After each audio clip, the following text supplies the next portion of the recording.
computer. All right, here we go, participants, and admit everyone. There we go. There we go. Welcome, welcome. Open the floodgates. A little bit later than usual tonight. We had a couple of other tastings going on beforehand, but boy, oh boy, is it exciting to be with everyone here. Exactly. Sorry, everyone. It's been an intense day.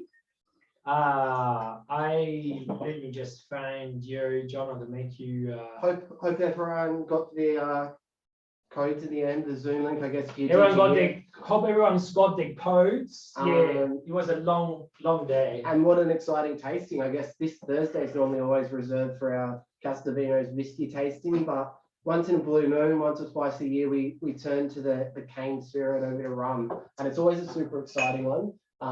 It's a bit of a change up, and it's one that we love doing. Once in a blue moon, we get all the runs from the Maison de Whiskey and Velier, and that's why we need to do these kind of things. Absolutely. So I hope everyone. I was talking with actually Manny Tyler the other day before we announced this, and he was saying like he wanted to do a rum tasting. I was like, if you do a cask strength rum tasting, kind of this style of tasting, then we join, and he's there. So. It's exciting, and for those who haven't done a tasting with us, a rum tasting with us before, or a whiskey one, it's ideal if you've got a few glasses in front of you. If you can grab as many glasses as we've got rums, that's perfect, because we'll pour them out and we go back and forth in between. I need a refreshing ale. A refreshing ale. Why do you tell everyone what they need to start with? So today, to start, what we do with all of the rums today is just try them neat, but one of those rums we've got to make a little bit of a longer drink out of, and that is the Chilong Bay. So this is a really interesting rum, Jose. And before we make the cocktail with it, do you want to talk a little bit about it? And we'll have a little bit of a smell of it. Chilong Bay is a distillery in Phuket, and interestingly, when you tell about Australians about Thai rum, you don't get the best image, but in Europe, this is very exotic. Yeah. Actually, these guys are the guys from Chilong Bay. They are a French couple, young French couple, that are actually excuse me. They're actually making rum on an alembic still, like Armagnac still, direct fire. So they are using native cane sugar from Thailand, and to make a variation of the rums, they started to make the rums infused in different kinds of Thai herbs. Different herbs, yeah. So this one's lemongrass, and it just permeates from the glass, right? One that is, for those who enjoy this sort of profile, palatable and quite interesting by itself, or on a little bit of ice. But I think it really does shine in a bit of mixology, and for this one, we're going to do a little mixed highball with it tonight. So have a little smell first. Yeah, get to know it. It's a smell of agricole rum. We are putting you don't need to put the ginger beer if you don't want. It's the smell of agricole rum with a little bit of lemongrass. Yeah. So makes herbaceous, exponentially herbaceous. To the next level, right? And it's that smell of. It's like fresh cut grass. It smells like summer in Australia, pretty much. Yeah, like freshly mown grass for sure. It absolutely permeates that. So it's a cracker. A white rose is a little bit different to start off with. Yeah, the palate is totally sweet, like very, very sweet but grassy at the end. Really nice. So basically, for production circumstances, we only send ginger beer, but this is a rum that will be exceptionally great on a daiquiri. Oh yeah, absolutely. And anyone who has put the ginger with it, or you've got the grapefruit there, you'll see how much it excels in a long drink. I can just imagine this one on a summer's day, sitting in front of the pool. This is an absolute cracker of a long drink. A really good one. We got Tal Thorne there. How are you, Tal? Long time no see, mate.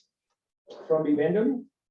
Getting a bit of knowledge on the rums. That's it. So this is this for me is a great example of white rum that you can easily drink only with ice. Yeah. But just to be a crowd pleaser, we felt like sending some ginger beer. Sometimes And- it's nice to have that long mixer in front of you. What we normally do at the start of the tastings and what we'll do now is run through the tasting lineup we're doing tonight, as some people like to pour a little bit ahead and that sort of thing, just so you know what the lineup is. So Jose, what have you gone for tonight in terms of how we're going to taste these ones? Yeah, this is a very tough lineup, and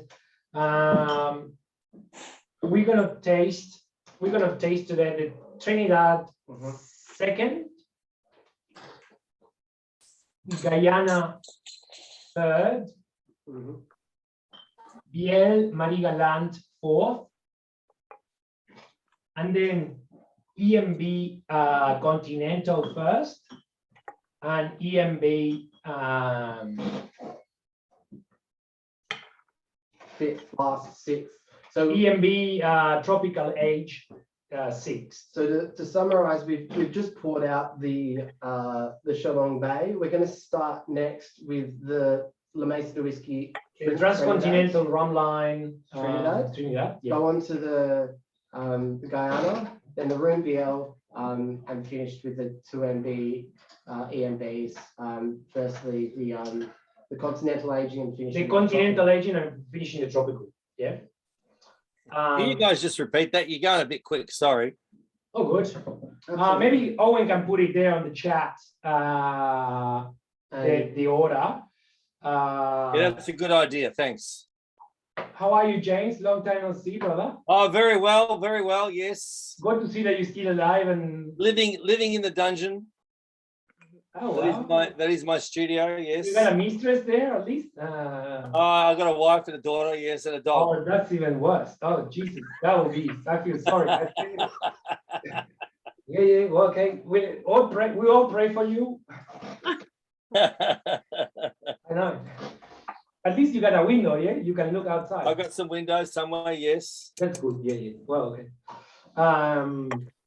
All right. So the first rum that we're gonna taste today.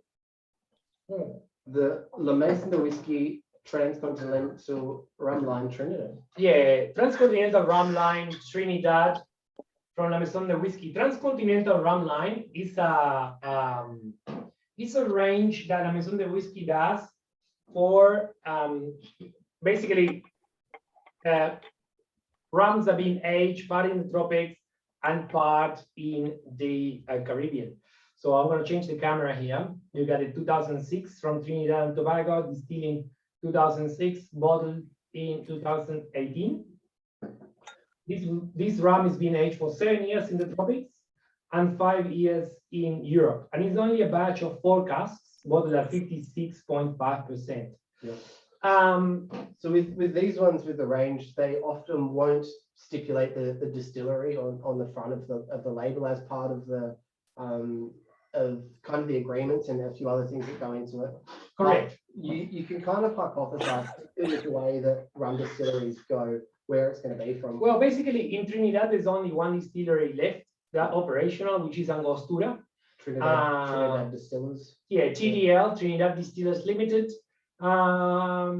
If this was pre-2000, when Caroni was active, then it could have been Caroni, but it's not. So Caroni was the second last distillery in Trinidad. Caroni got bought by Angostura in the year 2000, did the last distillation in the year 2000, then got closed. And because of the climate of the tropics, that things don't last long without maintenance, basically in 2002 had to get demolished because it was a hazard and no more Caroni. So, but normally, if it was Caroni, you would say in the front because it would cost 4 times what it costs. Yeah. A TDL rum. So this is 4 casks that La Maison de Whiskey bought from TDL from Angostura, took them over to Europe and battered them together at this 56.5%, which would be right around cask strength if not. Correct. And we assume that it being stocked from TDL, this would be column. Mm-hmm. Column still. Yeah.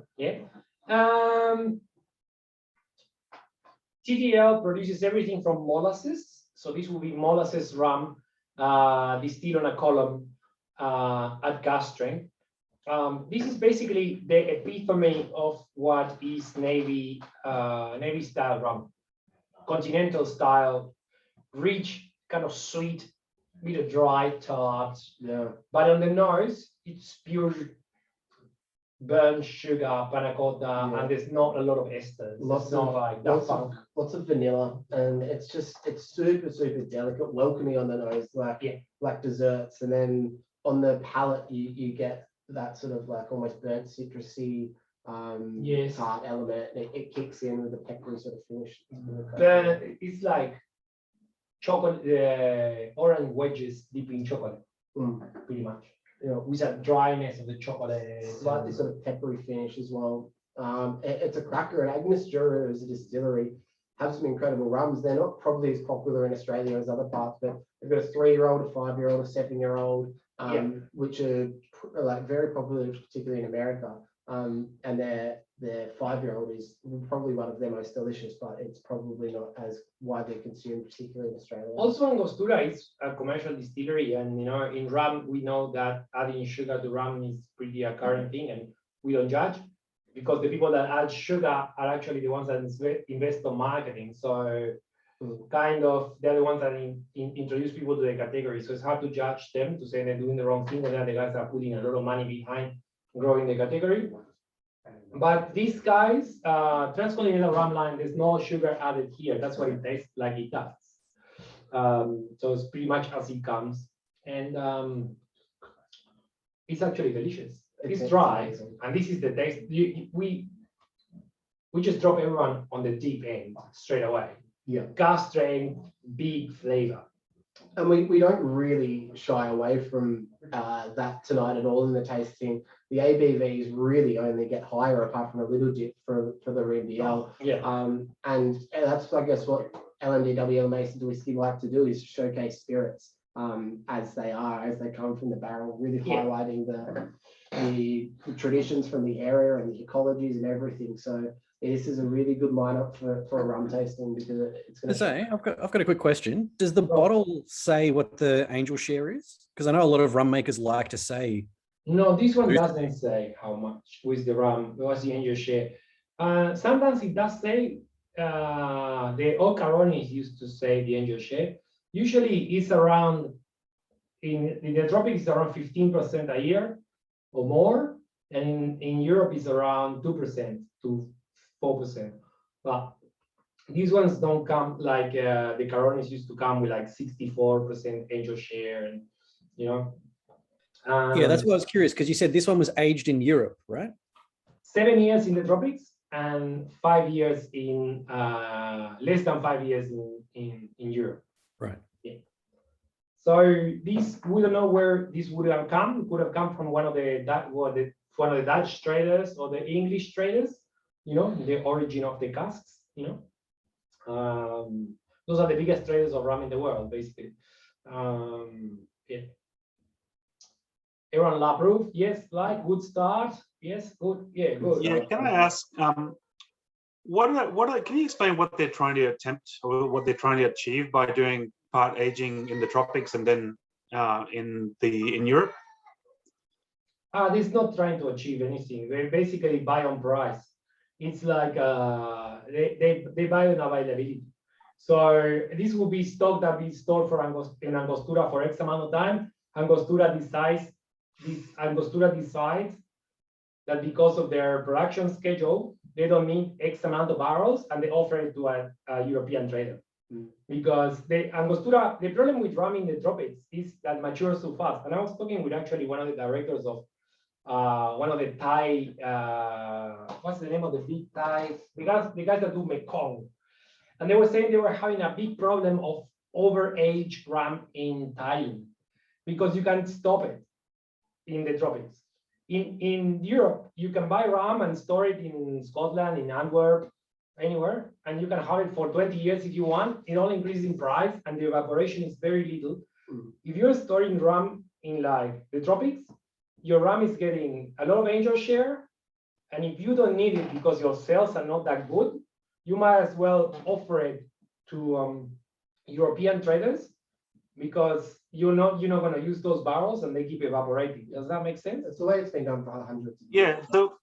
So what you're doing is trying to well, it's stock management on one Correct. side, Yeah. but it's also so they're not trying to enhance certain flavors with the evaporation of certain compounds in the tropics and certain whatever water loss during in Europe or vice versa. They're not doing that purposely. No, there is two ends. The distillers in South America, Central America, they just basically distill all the time a full schedule and they just store. When they know they don't need it anymore, they offer it to the Europeans, which they take it on price to Europe, and then the Europeans just keep it there. And then they offer it either with the price to the big blenders, and you end up buying like your Sailor Jerry's or your Captain Morgan, and this might meet that price target, or you send your samples to La Maison de Whiskey or Zanzibar or the independent bottlers, and they buy it as single casks because they are aged, but you don't know. Basically, it's stock management while you're doing all the, unless you already have a line, like for example, plantation. Plantation rum already has a production of rum and a sales schedule, and they can buy new make rum and age in Europe and buy and pay peanuts for the new make and age in Europe what what the safe forecast is, and then they top up with barrels like this. Does it make sense? If you put your sales target at 5% per year compound, you can buy new make rum really cheap. You bring it to Europe, you age it there. You know you're going to use it in 5 years. But if you're short on something, you go to one of the traders, and one of the traders will sell you a Trinidad of a similar age to keep your vintage, and you put it on your blend, and you don't pay much, but you play safe with your stock management. Yeah. And sometimes LMBDO, you'll do something a little bit more funky with it, like finish it in a cognac barrel or something. This one like is that. a bourbon though, but it's sensational. The Guyana is the second one. We're gonna taste Guyana. Yeah. So again, if you haven't done a tasting with us for a while, or it's your Keep first time, some. keep some of the last one, the Trinidad, because we will go back through them as we go on. But we're gonna have a little go at this Daniel now. Guyana is probably the. I was just doing a rum tasting before this rum tasting, so this is my second rum tasting, and a whiskey tasting before the rum tasting. I'm so lucky. This is a. Let me just change my cameras here. Here we go. This is a single cask from Guyana. It's matured in a bourbon cask. This is coming from 100% pot still, bottled in 1999, and 272 bottles at 60.4%. That is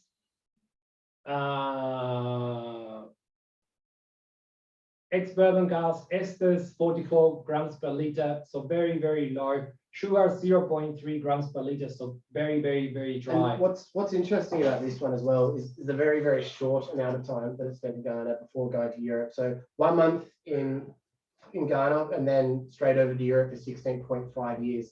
So all the aging for this pretty well was done in Europe. Ghana is like known, and it's got another one of those ones that has a big history of rum, but now only a few or one player left really. And they've always kind of been known for some of the most fruity rums.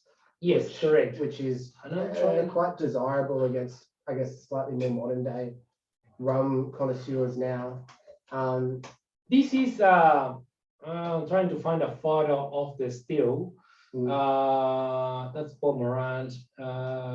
No. Diamond. This is, according to the mark, this comes from the diamond still, which is a pot still. There we go. Demerara. This is this. Jose's going to share a little photo of this. Yeah. Here. So this one takes a lot to load. Basically because of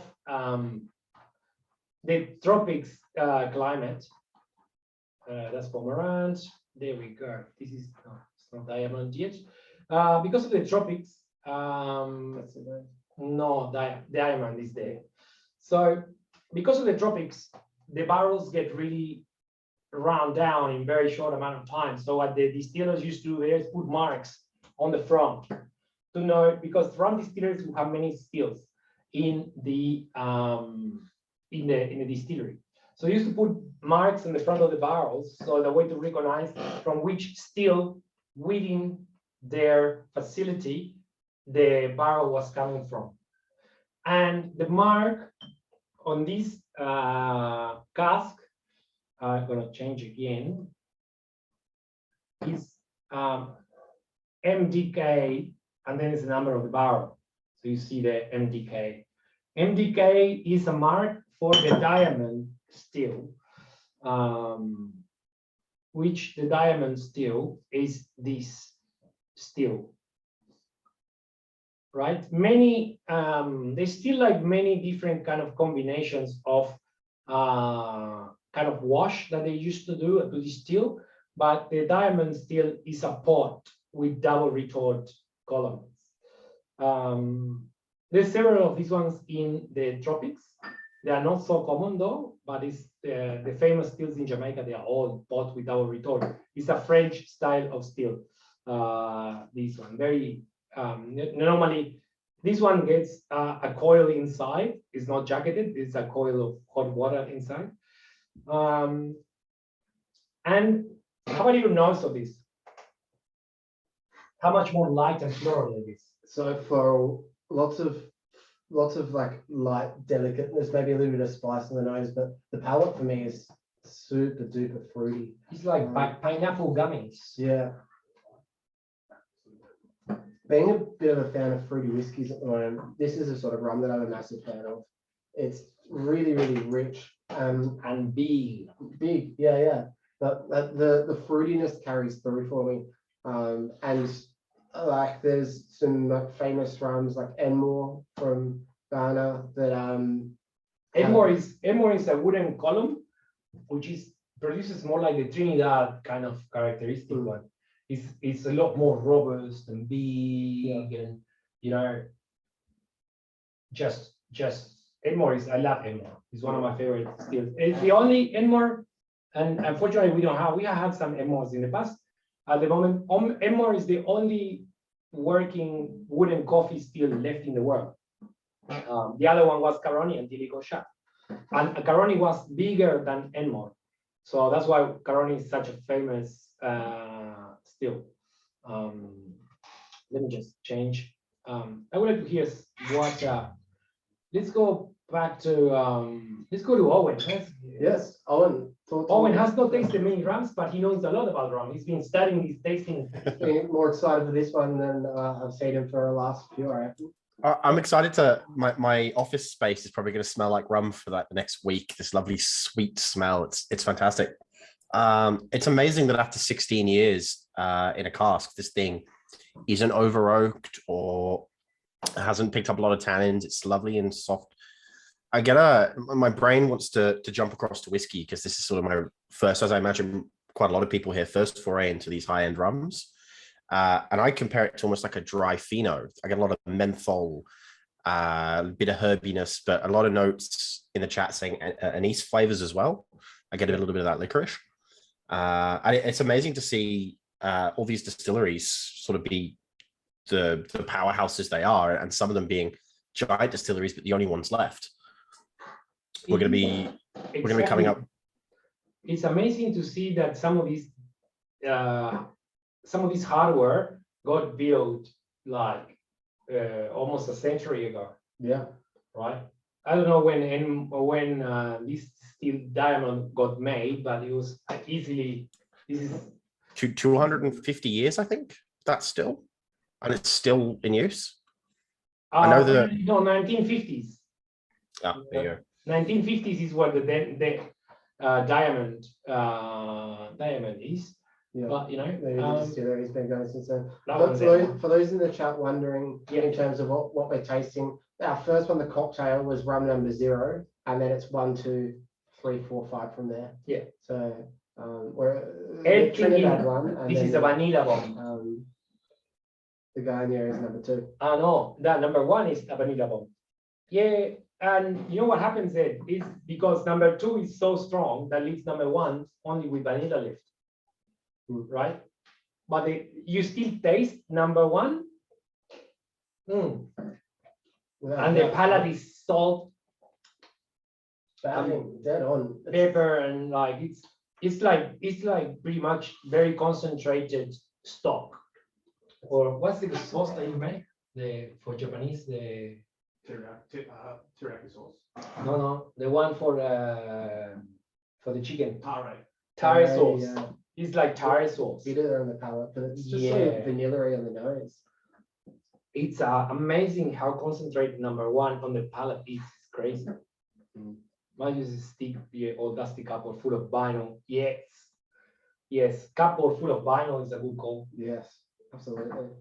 I'm loving the Guyana. I think this is Guyana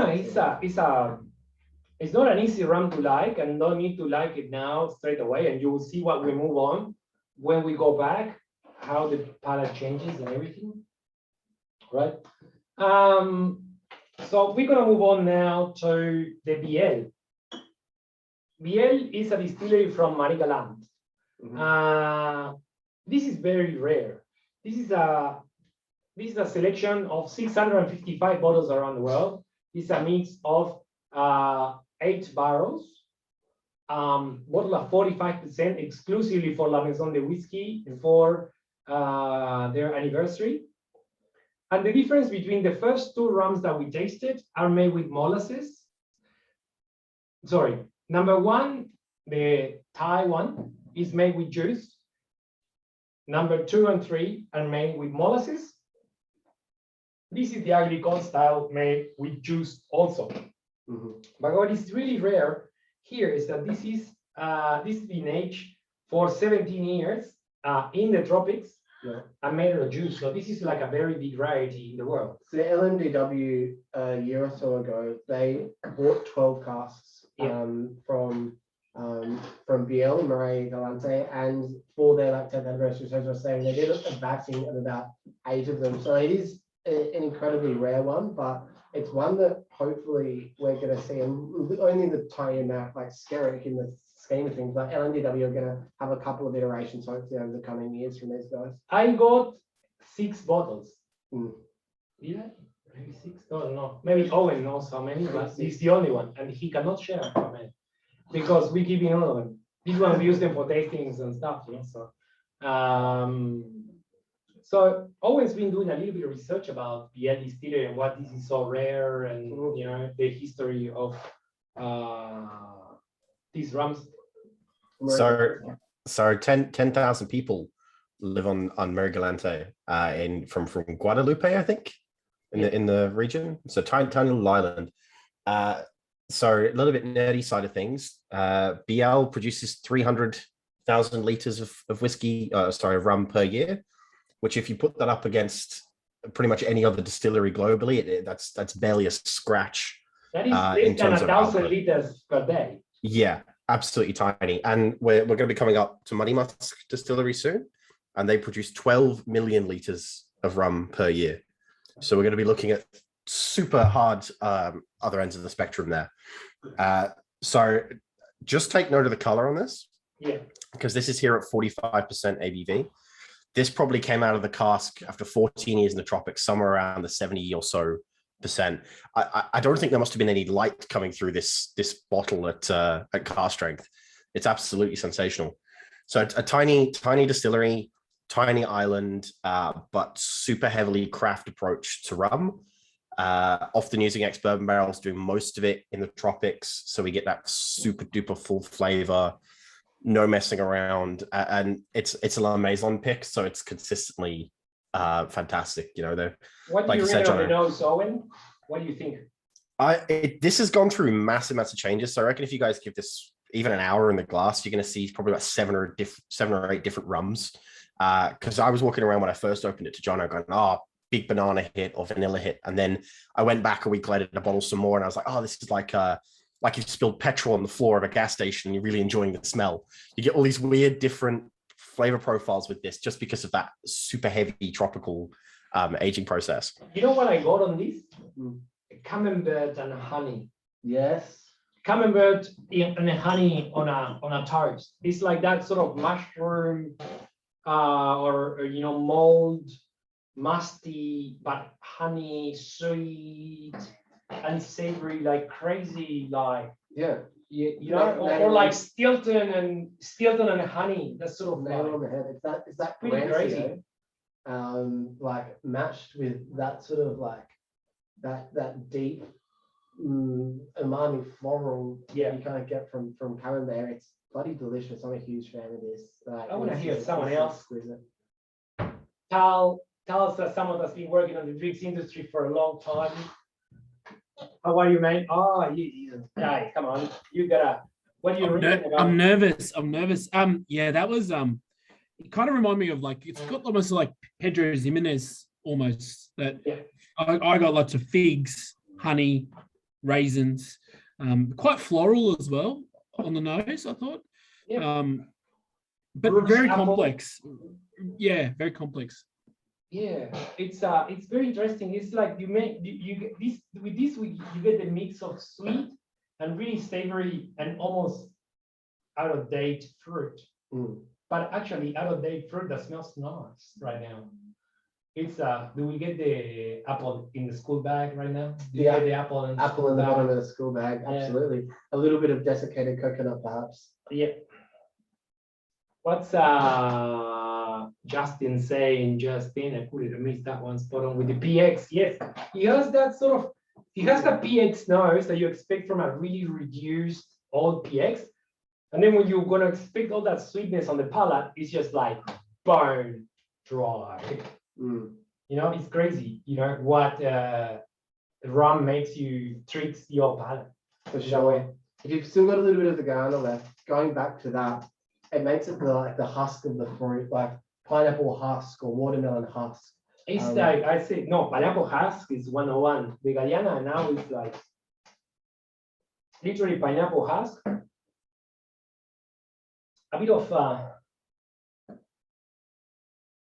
or coconut husk. It's just sort of smells like Footscray Market on a hot day. Like It's like that pithy sort of bitterness that you get from the outside of a fruit, which I'm sure we probably don't normally ever want to actually consume from a food. But I reckon in terms of from any drink, be it rum, be it whiskey, I think it's quite a pleasant aroma. I wanna see what one of my very good friends, Ali Kapur, is there thinking. He's a very seasoned coffee taster and trader. Actually, he works in the coffee industry, so he might be really used to this kind of dry, deep, tannic. But he's also a backyard distiller, and we don't say anything. We keep everything in house here, right? No one's gonna go with me with the ATR. Right? There's a couple of other ones I say that don't. Ale, what do you reckon about this Marie Galante? Oh, geez, thanks for the spotlight, mate. This is definitely my favorite so far. It's I just cracked open the bottle and I was like, wow, this is very well, the dried fruits and that sort of stuff, that Moscato, almost I just got hit with like almost like a cherry ripe smell just straight out of the bottle. Yep. Sultanas, maybe. I thought I was going to be disappointed by the low ABV compared to the other ones, but it's just really well rounded, really well balanced. So yeah, definitely. Just the color, it's just beautiful. And here we go. What he said, just spot on. You thought by specs that this was going to be deceptive, and suddenly a 45% pairs up to a 60% carries rum. weight for days. And like, sure. And you know what this smells like? Sultanas that have been lying on your cupboard for 2 years. Sultanas in the bottom of the school bag. Crystallized sultanas, I would say, like they're sort of dark and they're like, oh, I think yeah, that's nailed. they don't turn moldy because mold dies when it falls in the sultana, but it's like that sort of big, dry and tannic. You see how much dries your tongue? That's tannins. It's definitely nothing like the hooch we're making, but we'll get there one day. Well, it's maybe you make it commercially viable, and We can I'll buy just some leave and some sell. sultanas on the carport for a couple of years, and then we'll take it from there. We just label it Marie Galant. Ale Galant. Mario Galante. Mario Galante. Matty Fowler, those little lunchbox sultanas packs. Exactly. That's what I've got in mind as well. After you said that. I want to hear Matty Fowler what he reckons. Matty, you've been begging for a tasting like this rum series. I want this third one at 60% ABV. I need more, but it's unreal as it is. Yeah, I don't know if anyone ever had those little cardboard boxes of sultanas. That's like the top note of the third one. But then there's this note like that sort of comes and goes that is like pineapple concentrate. Like there's this really, really juicy, fruity note that sort of hovers in around the back of the nose. Got to really stick your nose in and find it. What you said sounds more like a pineapple super duper, which is very toxic, but I don't get it that much. I get the sultana, but it's like it has a smell of like no one. There was a Brazilian chewing gum. It's pink and it was called Block, and it was hard like this table. Block, Bloc, Block.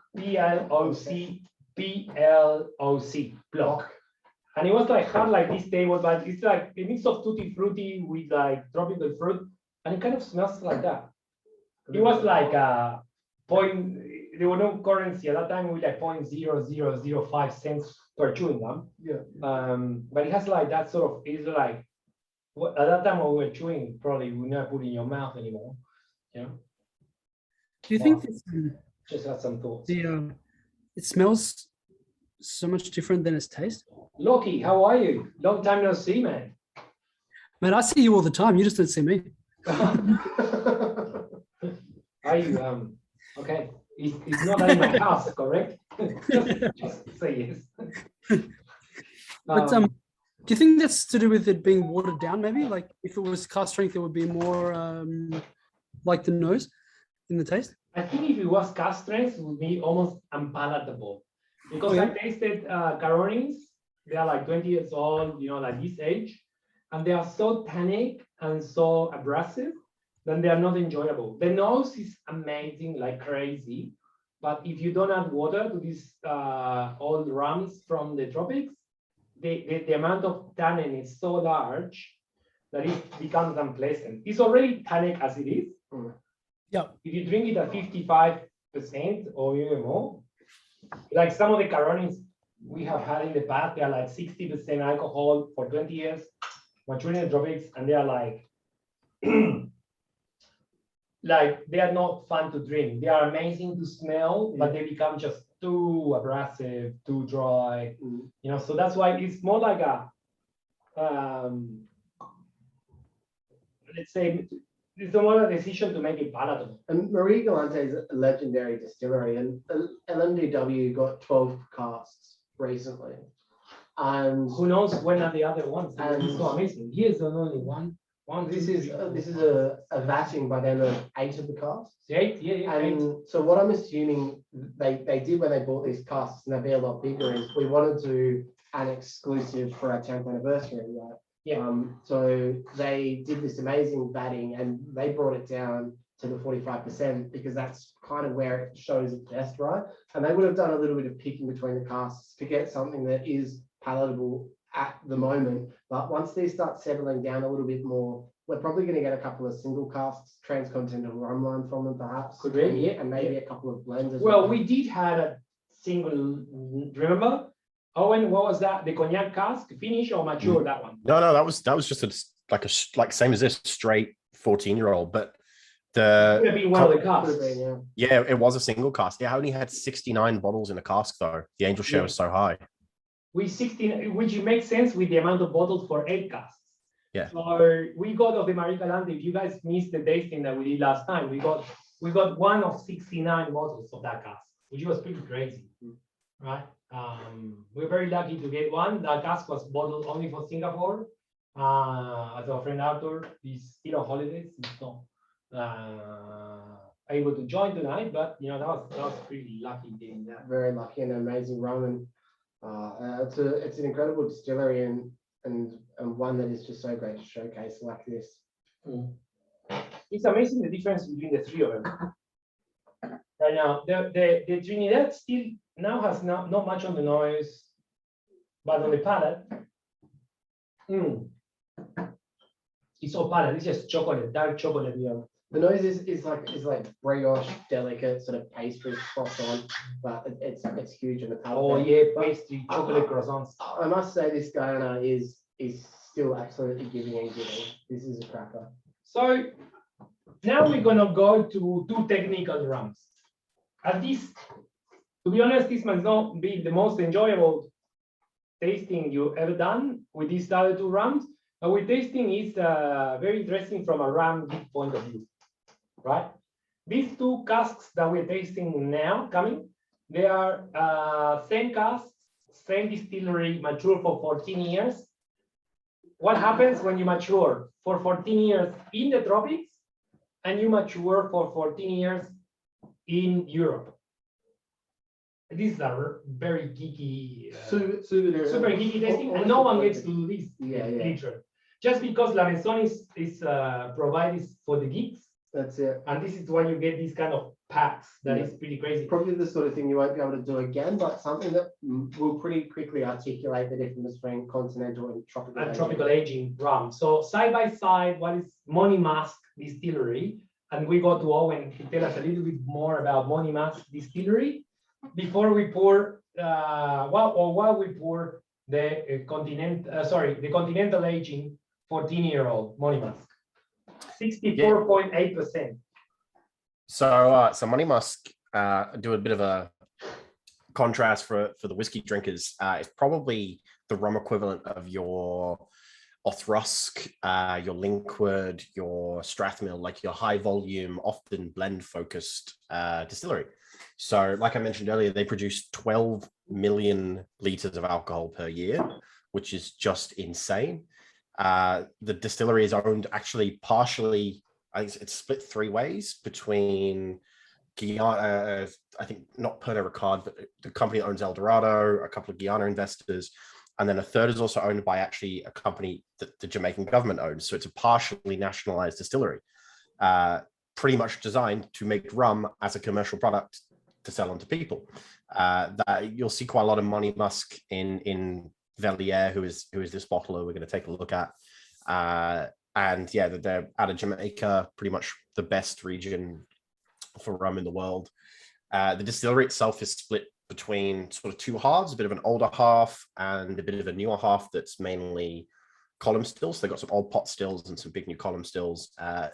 When I was doing a lot of research around these rums, one of the feedback is if you're going to visit any rum distillery in the world, go to Money Musk. Very rich in history, massive distillery. The air of rum and that fermented molasses just lingers for miles on end. And this is a very rare opportunity to try continental aging versus tropical.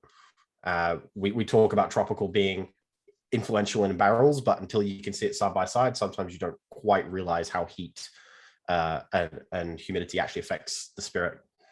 So we're looking at 14 years and 12 casks for this makeup, I think. Excuse me to interrupt you 1 second. As you guys see, this says as a joint bottling between E&A Shear Amsterdam and Velier. So E&A Shear is the largest rum trader in the world. They are Dutch. The Dutch always been very neutral with their war, let's say, situation. That's why when the French were fighting the English and the Spanish, the Dutch would keep some of the colonies for themselves, and they just buy rum and sell to the French, sell to the Spanish, and sell to the English. So that's how the Dutch became now the biggest traders of rum in the world, pretty much. Velier is the person that bottles these rums, which are in business partnership with La Maison de Whiskey, and that's how we get these varieties. Sorry, Owen, I just wanted to add that. So you're all good. So this was, I think, 12 casks total. Pretty much all bourbon casks from, I think it says 2002 on there. And so as soon as they were distilled, they were transported over to Europe in possibly the UK, possibly stored in Scotland, possibly, like you said, stored in Amsterdam, and held there for 14 years before being all those casks blended together to create these bottles. Tropical, we're going to take a look at, took 16 casks. So it took an additional 4 casks of rum to be able to get the same volume of output. The Continental came out, I think it's 64.8. Yeah. The Tropical is going to come out at just under 70% ABV. So a big increase, and you're going to see a big color change as well. This is really awesome for you guys to finally see what does Continental mean, what does Tropical mean, and see the difference effectively in the same rum, just the environmental change. Yeah, exactly that. And not many people get to taste these differences. You only get opportunities like this because when 2 big companies like EA Shear and Velier and Maison de Whiskey work together, basically creating these products, right? And what a high ABV, obviously 64.8. Yeah. But what an incredibly palatable rum. Owen says Lind hazelnut. Yes. Lind hazelnut, yeah, particularly on the back palate. How much nuttiness is there? It's a cracking rum, and just so palatable, and it goes to show the wonder of cane, what it can do in a spirit. Yeah, it does have like this sort of Nutella, diluted Nutella on white bread. Yeah, that's a great call. Nutella. Nutella on white bread, exactly. Not quite like Ferrero Rocher. It's not that like that strong Nutella or strong hazelnut. No, it's delicate. It's so like just well integrated and beautiful. It's a big boy rum, but it's delicate, you know. And I would like to put now straight away the tropical one, so we can go side by side and then ask a few people what do they think. That's it. I think the idea is between these ones that they are tried side by side. So it'd be great to get this one out and have a little bit of go of it together. So we'll pop in the last sample, and we'll still spend a fair bit of time here together chatting about these awesome rums and pairing them up. This is all about spending the longest we can with these rums on the glasses to get the most out of them, because these ones will change a lot, you know. This is the same version matured in the tropics, bottle at 69.8. Have a look at the color difference. Everyone sees the color difference. Yeah, it's crazy. Everyone's got their samples there. Same rum. Just different agent. On the nose. A lot more pungent esters. So this has almost 3 times the amount of esters. And if we see here the amount of esters of esters on Continental is 129. Esters on Tropics is 324 grams per hectoliter. That's why it smells a lot more like nail polish remover. Yeah, like I guess if you like once you start to look behind it a little bit, it's just so exquisite, and it's got like fruit there as well, like marzipan, decadent fruit, like overripe pineapple or mango. Yeah, we're talking about someone hula hooping on the beach with a bowl full of fruits.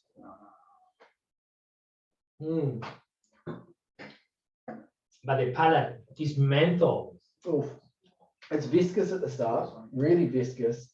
The palate is like licking tiger balm.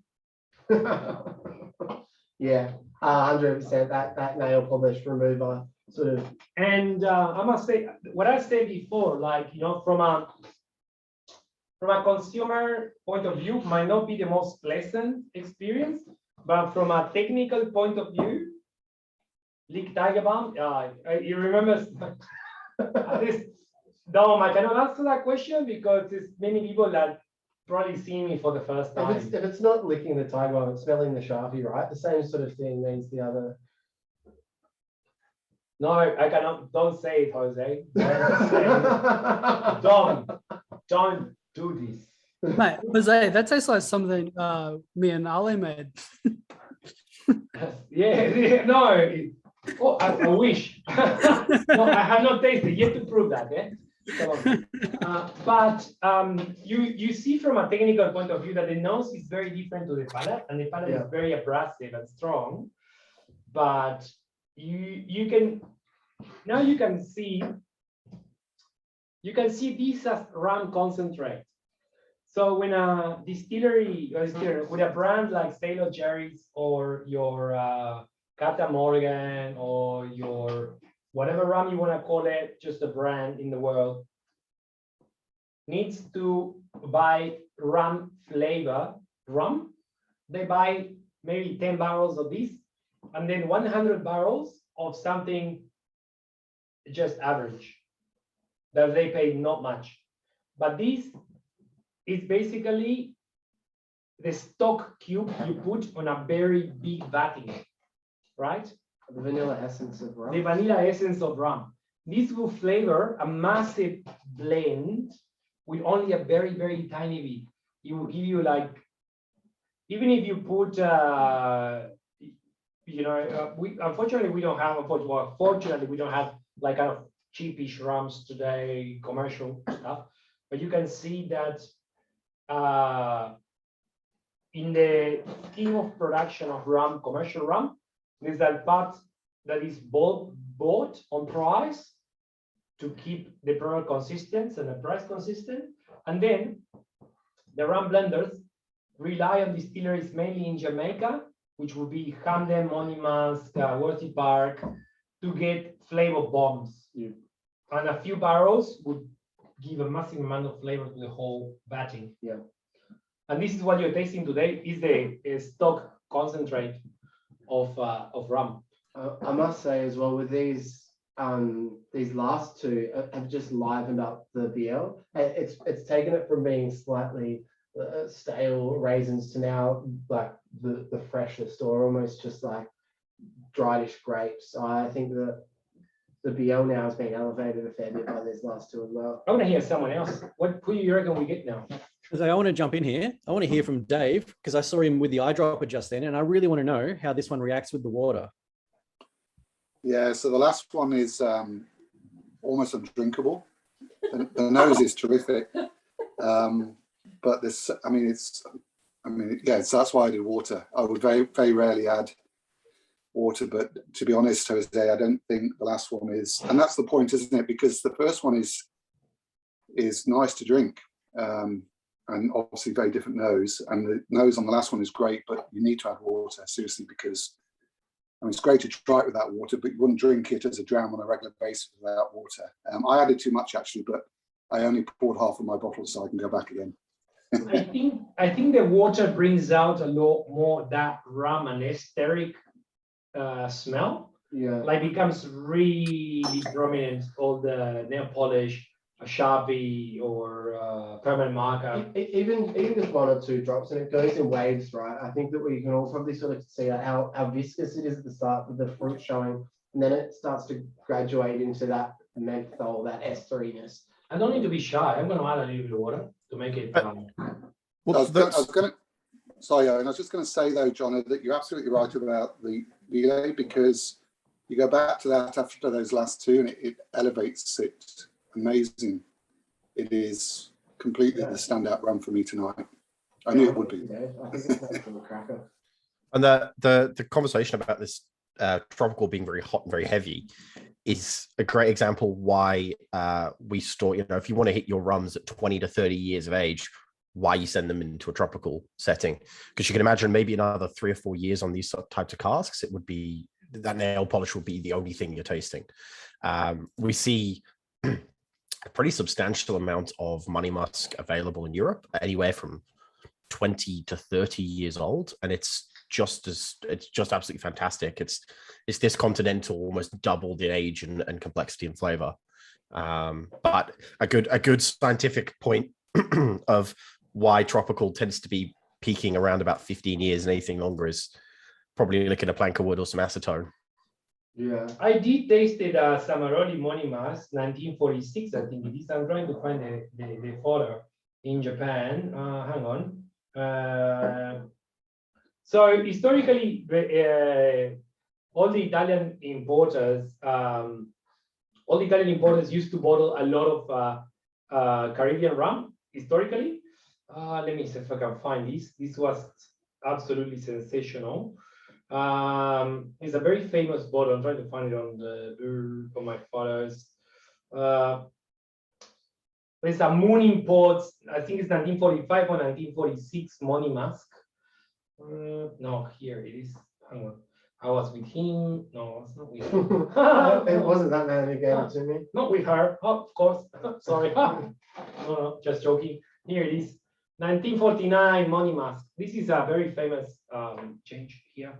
If you ever find a bottle in auction, Paul, this is a label of the Sugar Estates, Jamaica, 1949. That's the Money Mask distillery. Very, very interesting rum operating back in 1945. Hold it there so Paul can take a screenshot. Yeah, no, Jose. I gave it enough time. Jose, Yes. you know, Samaroli, so he did some really old rums as well. And I think I heard a quote that his favorite bottling was a rum. Some of those old 40s, I think it was 40s, 47, 48 rums was some of the best things he ever bottled. Yes. Don't say. Okay. It Let's see if I depends on can what find a time of picture. Samaroli was bottling. Maybe it was when the Scottish stopped his supply. When he probably said that when Caden had stopped selling him whiskey. Then he said, yeah, the best thing I did is rum. I was like, yeah, that's just to show Caden heads. You know, buying from him. No one knows why Caden heads stopped. There's probably a lot of history and goes into that. I'd be interested to hear from a few people tonight and how they're enjoying the rums. Warren and Susie there. How are you guys? You're probably your first rum tasting or second you've done with We us, throw Warren. Warren the deep end of rum straight away. What do you reckon of these ones? We were flying in the first three. We were very happy. Gee, these last two are hard work. But they're opening. I'm very grateful to the suggestions for water. We've put ice in one. We're doing anything we can to get something in there that is more palatable. But no, they're amazing. The Bielli, that has opened up unbelievably. That is a beautiful drink, and I will use Owen's 10% off. So no, that's a beautiful rum. No, they're very good. It's really interesting to see the difference, that phenomenal difference between the aging in Europe and in the tropics. But yeah, really eye-opening on the variation of rum, and just a totally different universe to where I've been before. As you know, I'm Mr. Gin, so it's a huge change up. That's it. Good stuff, Warren. And that's kind of where I feel like the vast majority of us will be, and where I'm at with rum, is rum's not my number one go-to, and it might not either be my second or my third. But understanding rums like this is a really great thing. And now I've got one or two rums at my back bar at home. They've always got a pretty interesting story behind it, and there's always the right time. So there's rum aficionados, many of which are probably here with us. I love rum. And I think that there's always the right bottle and interesting bottle to have on your bar at home. Like it's a spirit that tells a lot of stories. So it's one that's worth having in your bar.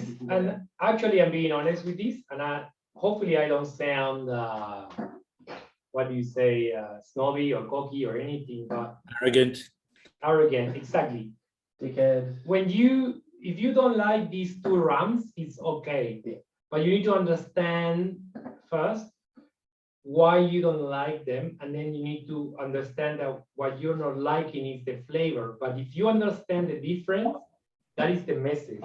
These rums are not made for drinking. These rums are made for geeks to taste the difference and understand from a technical point of view the difference into maturing a same spirit in the tropics and the same spirits of one of the largest, most famous distillery in Europe. So you're okay not liking it. Just try to understand the difference in aging, and that will appreciate the lesson very much. Correct. Jose. Exactly.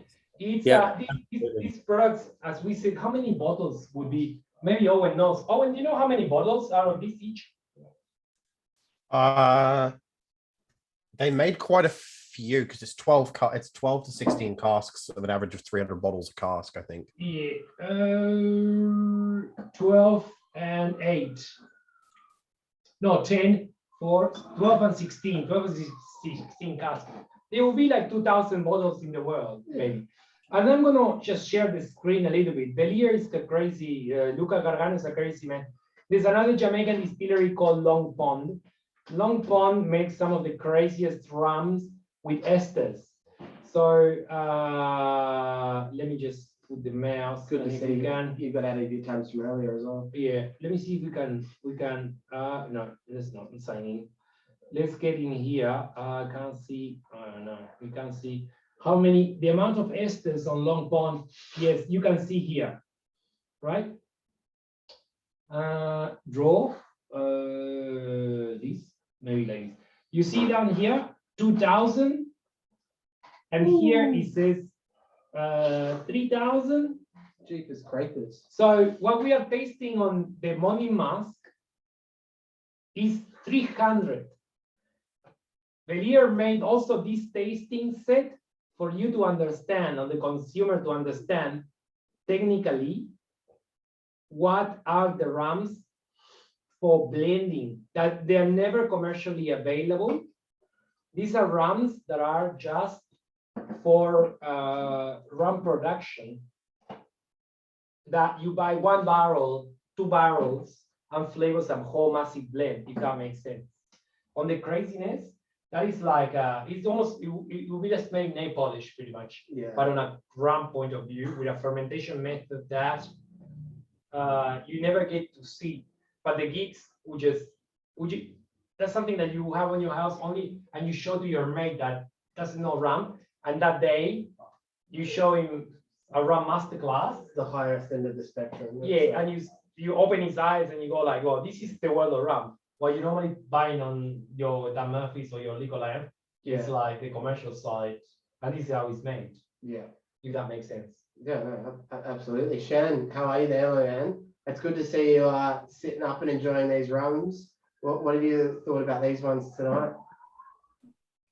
I'm so far out of my depth in rum here. It's actually really cool though. It's I mean, I say it every time I go in, and I go in skeptically with every rum tasting, and I always come out impressed. And you know, it's not a bad thing, but I'm really loving. It's probably the whiskey head in me, the caramelly things that are going in what the number 2, the Trinidad.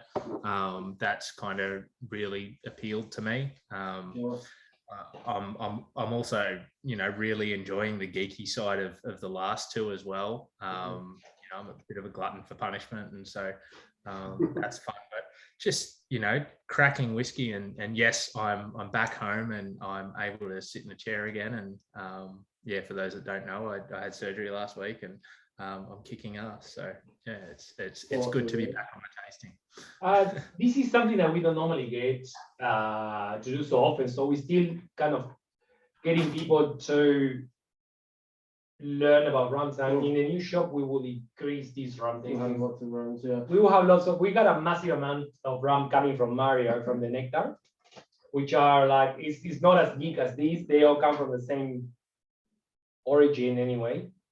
Because Mario is a distributor for Velier and La Maison de whiskey at the same time for Belgium, but they are more like, you know, they're not so geeky stuff. Not so geeky, a little bit more maybe finessed for a broader palate. And given their background, probably a whiskey one as well. We're probably going to spend a bit more time together. And to be honest, there were 6 sets for Australia of these 2 rums, only 6 sets, and we opened 2. We're keeping the other ones for further master classes later on. Yeah. So that's how limited it is. We got 6 only of them. And the BL, we got 6 too.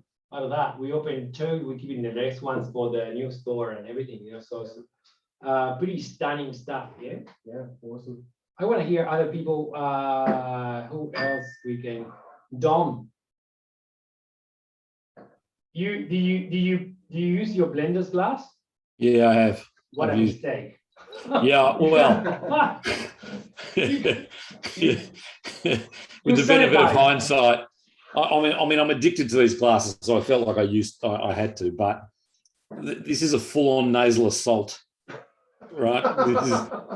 This is a full-on nasal assault. These rums. It's sort of, I feel like I've been punched in the nose continuously all night.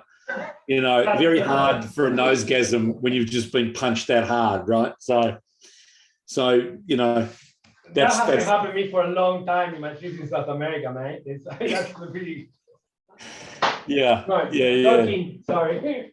But you know, this when you say like blenders glass are not for this style of.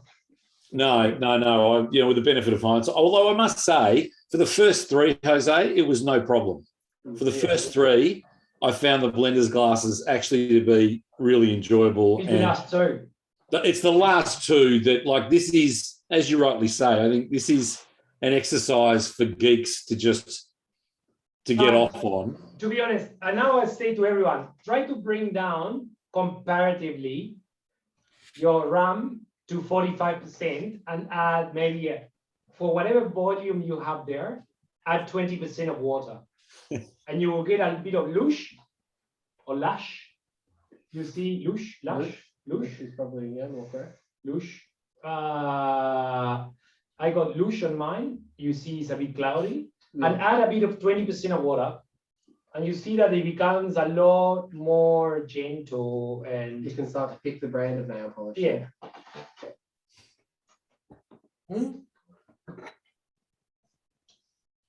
Like, am I the only one that likes the really strong, intense flavor?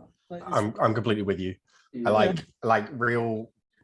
Everyone's going like nail varnish from like it's really big hit, real warm, real spicy. It's like if you're gonna drink rum, this is a full commit rum. Like industrial. This is kamikaze rum. You know, this is like I tend to understand like your perspectives on and up, and it's like this is a very, very, very bloody interesting spirit, and trying it like this is exceptionally enjoyable. Whether it's something that you could sit on and constantly drink, that's another question. But this is a really interesting illustration of something that you probably otherwise would never get a chance to try. Well, I think I could drink the Continental as like a whiskey dram on sipping it, enjoying the flavors, all this stuff. But the tropical, I definitely agree with Lachlan. It's like it's a full send. I want something hot, heavy rum, real typical molasses, spices, all this going on. I pulled out a Thompson Brothers 24 Money Musk to try it against this 14-year-old.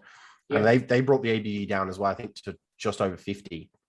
And that little bit extra age, a little bit of ABV, definitely more of a whiskey style of rum. But I'm still loving the whole set all the way along. They've all got their own little characteristics. Their own little idiosyncrasies, absolutely. And it's such a fun lineup, and it's great to hear from anyone. And at any point, if anyone wants to jump in and say their thoughts, love to hear. I would love to hear from someone that is maybe one of the first tastings they do. See what I think. Let's have a look around here. Maybe Ed, how are you, brother? Long time no see. What are your thoughts on the rums tonight? Yeah, this is really good. This is quite interesting. I'm obviously very much the whiskey head, but they all hold up, and they like the BL, despite the ABV, it holds up fine to the rest of them. What I find really interesting is every time I put the nose back in, I get something different from each of them. So they're a real broad church compared to the whiskies. Whiskies, you get a few profiles, but this is all over the shop, which is just great. And it's just getting some notes that you just don't get otherwise.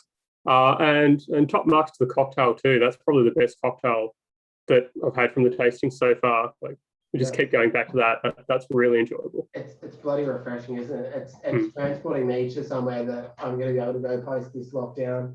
And it's just like that's the beautiful thing about a cocktail like that. It makes you Thai massage and tiger balm. Oh, absolutely. You know, on the side of a pool, a bit of humidity. That's what I'm looking forward to, Jose and Ed. Cheers, man. Exactly what Ed said about the BL. It's just crazy. Like the complexity, still giving a lot. I was just noticing it right now. Yeah. And again, that sort of PX. I remember Tal when he was saying about the PX, and now it's pure rancio, literally just rancio. Yeah. You smell it's just that sort of kind of yeast bacteria off, but enticing. Yeah, it's got a lot of fun going into it. We've got lots of good people in the chat here tonight. Daniel Mathers, DM, what do you reckon of the tasting so far tonight, please? Hello, everybody. Yeah, look, very interesting. Agree with a lot of the comments tonight. I really like the Trinidad. The Trinidad is I guess, the most whiskey in my opinion of these rums. Third one, the Beale's magnificent. I really like the fourth one actually. The fourth one's growing on me, which is the Continental in the Jamaican rum. You put a little bit of water with it, or not the Continental, but I did with the last one. The last one's a challenge, I've got to admit, and I agree with Dom. I got my blenders glasses out tonight. Well, I was going to, and then I thought, no, I'll just do normal glasses tonight on these. But I think I made the good call there. But yeah, the last one was a challenge, but I really appreciate it in terms of what you've tried to do with the comparison, and that's pretty unique. And it's a bit like with my whiskey tastings. I might try something a bit different, and it's all about challenging people's expectations and perceptions on what they're trying. But you know what, and Daniel, imagine maybe 20 years ago you taste Lafroy. Yep. This is what probably to you right now was 20 years ago tasting Lafroy. Yep, exactly. Does it make sense? You're not there yet. Yeah, We are not sure there does. yet. Sure and I am does. not there yet. Yep. This was like, 10 years ago for me, or 15, not 10, 15 maybe. 15 years ago tasting Lafroy, it was like, oh man, this is what, I was like, I understand where it comes from. Yeah. And now, because of our, we're not yet there, because if we have done 500 rums, Justin probably has the tally of how many whiskeys we've done. If we had tasted 500 rums instead of whiskeys, this will be a walk in the park. Very different, exactly. Yeah, it's a But today what we're seeing is what would be in our palate without training. It's like tasting a bee. We've jumped to the very, very end. That's the deep end. We didn't do any bridging, but it is exactly right, for sure. Such an interesting lineup, and I think you've done well. I want to hear my mate Paul Leyland. Yes, he's still an unfinished house. I think I'm going to finish my house before he finishes his. We'll go over and help him finish it. He's at this rate. Is my mic working this time? Yeah. He's got a new computer. Swap the computer out. So. Listen, I liked the first three quite a bit. The last two were just a little bit too much for me. I couldn't get my head around them. Favorite one, probably number 2. Really reminded me like of kind of like that herbally kind of thing you get, herbally fruity thing that you get from some of the IB Duras I've been getting into lately. So yeah, the vegetal side, great yes, call. great call. The vegetal side, yeah. John, who do we teach Well, we now? got lots of people in there. Brian? Yeah, Brian. Hey, how's it going? Actually paying attention this time. No, we know you have a little this girl is and you might interesting. turn into rum very soon, and that's the solution. When you have little Yeah. children, turn into high strength rum, fixes everything. Oh yeah. No, I like the first 3 like everyone else. I just took a sip of the 4th one for the first time, and man, it's just not for me. The 3rd one, I think that's amazing. That's actually something that I could buy and drink. To me, you don't see it here, and people are talking about raisins and lunchbox, but back in the States, going to Baskin Robbins and getting rum raisin ice cream, that's number 3 for me. Yeah. And Good call. but do you see what I was saying before, Brian? Like, imagine us drinking young Lafroig 15 years ago, and you're like, what? So you see that you don't like it, but it's from understanding from a kind of technical point of view. It's like that's what cask strength Lafroig is. If you grab today, if you're drinking so much whiskey that if you grab like a, I don't know, 5-year-old Lafroig, 3-year-old Lafroig cask strength, this is what will be the equivalent technically. Yeah. And you show it to someone that's used to drink Glenfiddich, and they go like, dude, this is crazy.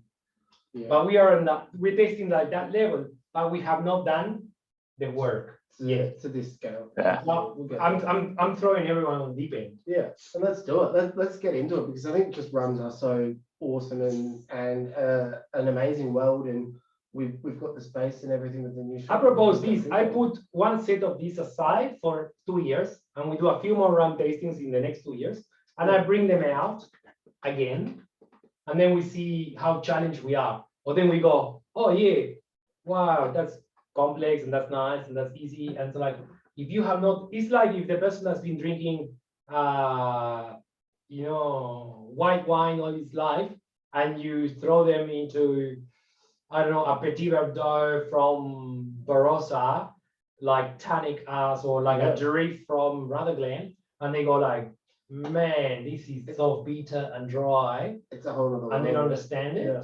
But it's like, this is at the time you grow appreciation for it. This is where it's at. How do you, what do you need to do to get at where it is?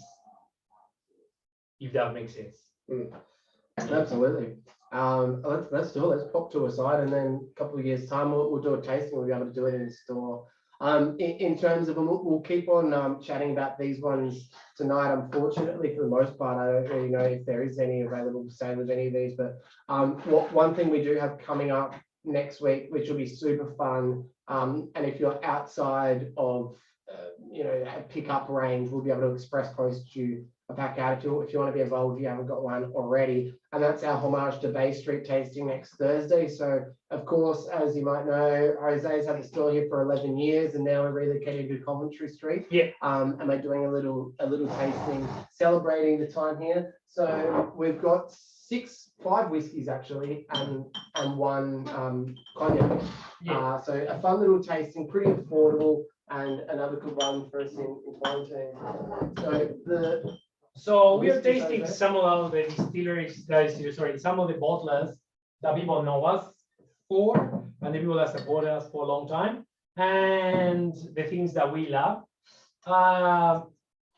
So we're getting some Jack Rivers, of course, Glenkeith, single cask, one of 273 bottles, a whiskey agency, Tomatin 30-year-old, Linkwood 21 by La Maison de Whiskey.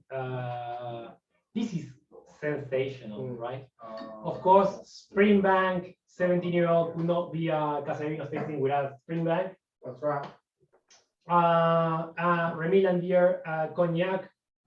This is over 25 years old. Yeah, the one that's missing from here is the liquor library bottling, of course, as well, which we're going to taste too. So yeah, that'll be a lot of fun. I'm going to pop it in the chat there, and if you want to use the code SUGAR, I believe is the code, you can get 10% off that one. And we'll express post those Australia-wide, and fingers crossed they'll get to you. I'll chuck them in the mail tomorrow morning. But we also have announced that we moved Whiskey Abbey to the 20th of November. Yeah. So it wasn't looking very likely that we'd be able to do Whiskey Abbey at the date that was sort of locked in, and rather than just going, let's delay it 2 weeks, let's delay it 3 weeks and keep on doing that, we sort of honed in on a date which we thought was actually pretty viable, that it would give us a good chance for us to all be together, or at least the majority of us that can get together and do the Whiskey Abbey Festival. So the 20th of November is the rescheduled date, and we're still chomping at the bit. What are you searching up there, Jose? Man, you look like you've got your eyes on the Diva Doba. But it's going to be a cracking festival. So we're looking just about. Give me 2 minutes. I'll give you 2 minutes. And in terms of the move from the current Bay Street store, we're heading to Coventry, most likely mid next week. We'll probably not be here at Bay Street at all, and we'll be fully over there. So any pickup stuff from mid next week will actually probably be at our Coventry Street store, but we'll obviously let everyone know when that happens. But it's an exciting time, busy time, lots of things happening. I know where it is. really I good. found it. Yeah, I know where it is. Hang on. What are you looking for? A new photos and stuff like that. Yeah. Oh, some Whiskey Abbey photos. Oh, Decline. My wife calling me. So I'm working. I'm an. oh, Jose's gonna show the big guns now. No. I do a little screenshot. A preview. This one, we're gonna change here. This one. This one. There we go. All the You big- can see me. All the big whiskey fans. Hans here, no screenshot. Leyland, I know you. But this is a very quick one because Whiskey Abbey is coming. Enough. Who doesn't know the shape of the bottle doesn't know. Who knows? Knows. Probably a few people who missed that one. Big one. Enough. That's it. Maybe someone need a screenshot. Don't put it online. Big time. Big stuff. Single cask. You Whiskey saw it. Abbey. You saw it with us first. We got a exclusive bottling from another. We got. To be honest, we got Just say, yeah. 7 bottlings. 7 Whiskey We got Abbey 7 bottles. bottlings for Whiskey Abbey, and we got a very special one. They're all special, of course, but we got a very special one. So yeah, that's gonna be a big time. Very. Save out your pennies. I know. Save I the have- money. I've got a coin jar at home called Whiskey Abbey on it. Put all the gold and the silver and everything together, and yeah, that's gonna be a big one for Whiskey I Abbey. guess that's one of the most exciting things is some of these bottlings that are coming, which you can't. And for the really- people that's interstate, we say we're gonna give an opportunity, even the ones that bought a ticket or not, we're gonna give an opportunity to join on live tastings if travel interstate is not allowed. So don't feel that you missed out, and we will go through ballots with people. And if you join our tastings, pretty much you be very lucky on the ballots, let's say, because yeah. There'll be a separate one for those who. We never forget our friends. Thanks, Jose. Honestly, some of the other bottlings as well are very interesting, and they'll sort of be divulged as it goes on. But very Jose in terms of all the bottlings. There's a lot of very different stuff, which I think is cool. Which I think as like a conglomerate. It's some of the greatest seven stuff I've bottlings found, to be honest. makes a beautiful range. So it's going to be an awesome time when we get to share them all together. I wish I could show some stuff yet. Maybe on the next week tasting, we just go. Maybe. Maybe we'll do I that. think the big dog's already been unleashed tonight. So Yeah, no, but no, a lot of people don't know. So Yeah, exactly. So for those who are into the whiskey side of things, they'll know 7 bottlings means that there's 7 sort of exclusive Whiskey Abbey bottlings. The smallest bottling is around 70 bottles. And that's a very small cask of a secret space distillery, which is very nice. But unfortunately, we got only 70 bottles. But Different sizings with all the casks. So yeah. that's a really fun thing. In terms of the rum tonight, what a cracking sort of tasting it's been. And this BL, I always sort of kill the ones that I think aren't quite my favorite. Let's ask some of the people that doesn't. Yeah, go for it, Jose. Sam, I see Sam over there. You've been enjoying the rums. I see him. I love that chair, man. I would love to have a chair like yours. No, thank you. Look, I've been very much enjoying them. I was actually just discussing with my partner the many uses we could have for the lemongrass one. Actually, like we have tried a lot of different rums, and the different flavour that comes out of this, we're just thinking about what we could be making in summer with that and really enjoying it. Yep.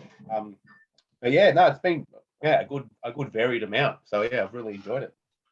That's I agree with him. Sam, yeah. I would actually grab a blender, put a lot of this, coconut milk, pineapple juice, a lot of ice, and blend through, and that just like that sounds like barbecue in Australia. Get it all going in there, Jose. For sure. And I'm with you there. So another one that's joined tonight, Cameron Clark. I don't know if you can pop the audio on there, but I know you're a big distilling fan, and you've got a lot going on. You enjoyed the rums tonight, Cam? Am I getting to unmute? Thumbs up anyway. Maybe you can't read down there, but I know you're a bit of a enjoyer of the distilling side of things, Cam. So thanks for joining. Yeah, trying to unmute. There you go. We can hear you now. No. Yeah. It's not working. I don't know. Maybe his microphone. Something wrong with the microphone there, Cam. I don't know if we can't quite pick it up yet. But Emma and Brett. Let's go to Emma and Brett. Says, yeah. How are you guys? Okay, so hello, how you going? Good, mate. How are you? Yeah, good, thanks. So we actually hate rum. Never ever drunk it, never ever liked it. So Emma and myself and Nicole, who are on, we thought we'd give it a go. Let's really challenge ourselves and see how our palates have come on from back when we used to try rum maybe 20 years ago. It's been a nice surprise. There's some that we can't stand. The number 5 was far too much for us, far too much for our very virginal rum taste buds, but there's been some really nice ones in there too. Well, what do you reckon about, let's say, the first 3 without the lemongrass? Yeah, really good. Liked it, yeah. The sultanery one was sort of that burnt orange, sort of tangy citrus was very, very nice, but sort of, I agree, it's definitely had that Pedro Jimenez kind of feel to it. But definitely the Trinidad was our favourite. Yeah, really liked it. Well, good. Well, good to hear. And it's good to see you again, Emma and Brett, and thanks for joining in. But that's the spirit. It's getting people that want to try something different. Yeah, give it a go. Want to have a bit of a taste of, let's say, knowledgeable products with a bit of a debrief. Yeah. And we all taste together. And to be honest, my intention is never to be dismissive of anyone and cocky or anything. It's just to make it easy for everyone, and and that's why we make a lot of jokes, is to make these people don't feel fear to ask questions and not like it if they don't want. Yeah. But we show you today pretty much the whole spectrum, and even for us, like, they were not really pleasant, the last 2, but we're not there yet. At the end of the day, we're dealing in booze, and there should always be a fun element to it, no matter how technical or how in depth you want to get to it. The reason that we do this and we enjoy these together is for fun. So I think taking it too seriously can be a detriment. But also, Jono, it's like our feedback is not many people like the last 2, but we know the last 2 are good rums. So now our challenge is, how do we work up to make everyone else on the way up like the last 2? So we got maybe 100 rums in between. We make the tasting a little bit more expensive to grow. No, but we make more rum tastings with 100, maybe 50 rums in between. That's the aim. Yeah. Right? Sure. It's like, and to be honest, it's not like I don't like it because no, that's like, well, how do we like that? Right? Imagine like you taste Vegemite the first time in your life and you don't like it, and you're like, well, but a lot of people in Australia like it. What is the reason? So the cultural process of taste, that's a good point, has this. What do I need to do to like it? Yeah. Now we're missing. Eat a lot of Vegemite, or it's spreads in between. Kind of like we just left on recess with the only thing a Vegemite sandwich and hungry. So pretty much that, no, but honestly, it's like we're missing a lot of rums in between, but we are aiming to understand those in maybe a year or 2 years' time. Exactly right. And it's a cracking way to do it. To those who don't normally join for a tasting like this, thank you so much for joining in tonight. And come into a whiskey one, and if any of the whiskey ones are going to be quite sort of broad, it's going to be next week. So next week will be a good one to hook onto. And of course, there's the gin ones every first Friday of every month for anyone who loves a bit of gin. And to be honest, we received these drums and it was burning in our hands. We wanted to do the taste. We wanted to do it. So, you know, sorry if you were a little blindsided about the right. The only blindsided about the variety is what you were expecting of this two, but the variety, trust me, this is as rare as you can get within the rum world. The three of them, the Marigalante, the two EMBs. But we were so excited to have an allocation for them that you know, that's the idea of the tasting. We will revisit this in a year, maybe 2 years. We've got enough, you know, we got 3 sets left. Yeah. So keep it up the sleeve and we'll see how we all go. Absolutely. So a cracking tasting tonight. Thank you so much to everyone for joining in. If anyone has any questions about any of the rums that we've tried tonight or want to delve any deeper, of course, you can email Jose, me, Alex loves it at any Rob's time. too. And Tal too. We look forward to seeing you at the new store and also in the next couple of tastings. Yeah, it's so much fun every time we get. We promise we're not so technical with the whiskey ones. This was just an opportunity to taste very rare stuff. Yeah, and share a bit of knowledge here pretty quickly. I have a couple of comments. Edwin, yes. Edwin, hi, Edwin. Welcome. Sure. Yeah. Well, kind of. This is my second tasting that I attend with Casa. The previous one was last year with whiskey, but I'm very kind of I thought about myself as a rum person, and I've always liked rum. I come from Colombia. I love Venezuelan rums, and I love Caribbean rums. My father-in-law also enjoys rum, and we kind of share our kind of passion for rum. This has been really surprising about how much variety or how little I actually know about rums, and these even the last ones. I get where lots of people say, yeah, I don't like that one, it's way too strong. Yeah, it was also very strong for me, but I still enjoyed it because I've drank so much rum over the years that kind of I can taste the differences and between both of them, and it's just you can cut through the heat. You're used to the heat. Oh yes, the heat is impressive, and the notes of the last two, and also the Guyana. No, yeah, the Guyana, the second one. Yeah. Like every time I kind of try to smell it a little bit, and before I put a little bit of water, I kind of every time I try to smell it and sniff it with my mouth open, I was kind of coughing and very teary because all the alcohol coming in through my nose. But yeah, it is. Yeah, the taste of all of them is impressive and it's awesome. I've enjoyed it very much, and yeah, thank you very much. Hopefully, you make more of this because I really enjoy rums. This is exactly what we want, you know.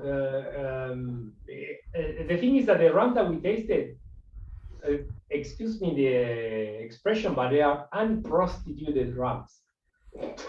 Yeah. There's no sugar added, no water added, except the Marigalante. The rest are all gas strength.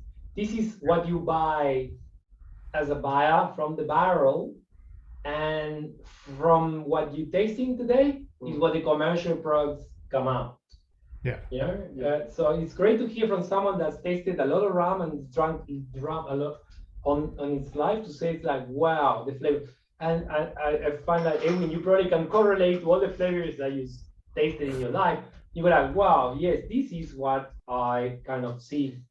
If you can kind of project it to commercial product put together, these are the pieces of the puzzle. The essences for what might make the Solera of that whole of the rums you might like. So awesome comments, Edwin, and like massively appreciate you joining tonight, and I hope that, you know, as I have a lot, you got to learn a little bit tonight as well.